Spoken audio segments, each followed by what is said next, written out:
किस तरीके से तैयारियां हैं और कैसी सुरक्षा व्यवस्था रहेगी?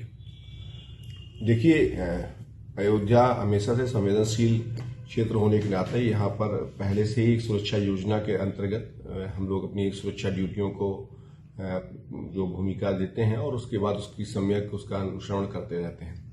इसमें हमारे पास सीआरपीएफ, यूपी एसएसएफ, पीएसी और सिविल पुलिस के कंपोनेंट्स की अपनी एक सिक्योरिटी स्कीम के तहत सुरक्षा व्यवस्था सुनिश्चित की गई है। इसमें विभिन्न तकनीकी आयामों का भी समावेश किया गया है और हमने इसमें फोर्स मल्टीप्लायर्स को भी जगह जगह पर ऐड किया हुआ है और उस समेकित रूप से उद्देश्य यह है कि हम सुरक्षा व्यवस्था सुदृढ़ करें और साथ साथ जो श्रद्धालु आ रहे हैं उनके साथ एक बेहतर व्यवहार लोग फोर्स के लोग कर सकें, इसके आशय का व्यवहारिक प्रशिक्षण भी कराया गया है। बात की जाए जैसे राम मंदिर बन रहा है, ट्रस्ट के अंदर किस तरीके से सुरक्षा व्यवस्था होगी, कैसी सिक्योरिटी चौकसी रहेगी सर?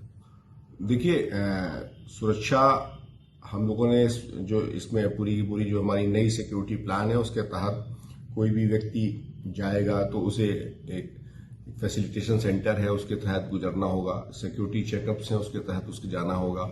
वो सारी व्यवस्थाएं हम लोगों ने जो पहले की तुलना में और अधिक विकसित तरीके से इसको की हुई है और हमारे जगह जगह पर सीसीटीवी कैमरे रहेंगे। जो गवर्नमेंट की ड्रोन पॉलिसी है उसका हमने अक्षरशः अनुपालन यहाँ पर सुनिश्चित किया है।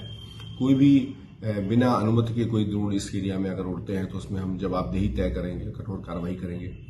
एंटी ड्रोन सॉल्यूशंस को भी उस समय व्यवस्थापित रखा जाएगा ताकि हम उस पर प्रभावी कार्रवाई समय रहते कर सकें। रिवराइन सिक्योरिटी को भी हमने सुदृढ़ किया है और आगे के आने वाले समय में हम नदी तट के माध्यम से भी एक व्यापक सुरक्षा योजना हमारी तैयार है जिसका हम एक बेहतर अनुपालन कराएंगे और उसका अनुश्रवण भी हम इसको लगातार करते रहेंगे। ट्रैफिक मैनेजमेंट को किस तरीके से व्यवस्था की? देखिए, हमने अपने यहाँ पर 37 विभिन्न पार्किंग स्थलों को चिन्हित किया है। कुछ शासकीय भूमि पर है, कुछ अशासकीय हैं। दोनों तरह के स्थितियों पर हम लोगों ने एक अपनी बेहतर तैयारी की हुई है। उन पर भी हम ANPR कैमरे स्थापित रखेंगे।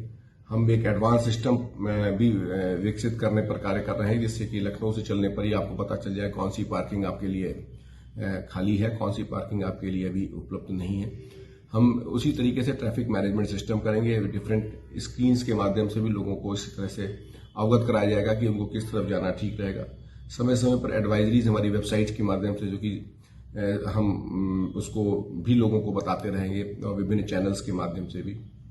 तो कुल मिलाकर के जो पीक डेज हैं जहां पर हम ट्रैफिक डायवर्जेंस अपने रखते हैं मेलों के दौरान, वहां पर हम करेंगे। जहां तक रही 22 तारीख के कार्यक्रम की बात, तो 22 तारीख को क्योंकि इसमें जिन लोगों को आमंत्रण पत्र इशू होंगे उनकी व्यवस्थाएं इसमें सुनिश्चित की गई हैं और उसी हिसाब से ट्रैफिक डायवर्जन किया गया है। भारी वाहनों को हम लोग 21 और 22 तारीख को इस रूट पर नहीं लाएंगे और जो हमारे अन्य वाहन जो हैं उसमें भी जो खास तौर से इसमें आमंत्रित हैं उनको हम लोग अच्छे तरीके से फैसिलिटेट करेंगे। बाकी लोगों के लिए एक इस तरह की एक डायवर्जन प्रणाली रहेगी ताकि लोग अपने गंतव्य तक आसानी से पहुंच सकें। ऐसे जब बड़े कार्यक्रम होते हैं, आयोजन होते हैं, तो खुरापाती तत्व ऐसे एक्टिव हो जाते हैं, इससे कैसे निपटेंगे? देखिए, हम लोगों ने अपनी तरफ से सभी व्यवस्थाएं सुनिश्चित की गई। आसपास के डिस्ट्रिक्ट्स में, पूरे स्टेट में ऐसे लोगों को चिन्हांकित करके इनकी फोटोग्राफ्स, इनका डेटाबेस हम लोगों ने उस तरह से लिया हुआ है। इंटेलिजेंस एजेंसीज एक्टिवेट हैं ही, स्थानीय स्तर पर भी उसे और सक्रिय किया गया है और हम कुल मिलाकर के आर्टिफिशियल इंटेलिजेंस की टेक्नोलॉजी का भी कैमरों के माध्यम से हम उसका प्रयोग कर रहे हैं और कुल मिलाकर के उद्देश्य है कि हम ऐसे लोग जो पहले से रडार पर हों उनको हम अयोध्या में प्रवेश न करने दें और लगातार अपनी सतत चौकसी, शाश्वत सावधानी के माध्यम से एक बेहतर सुरक्षा व्यवस्था सुदृढ़ करें।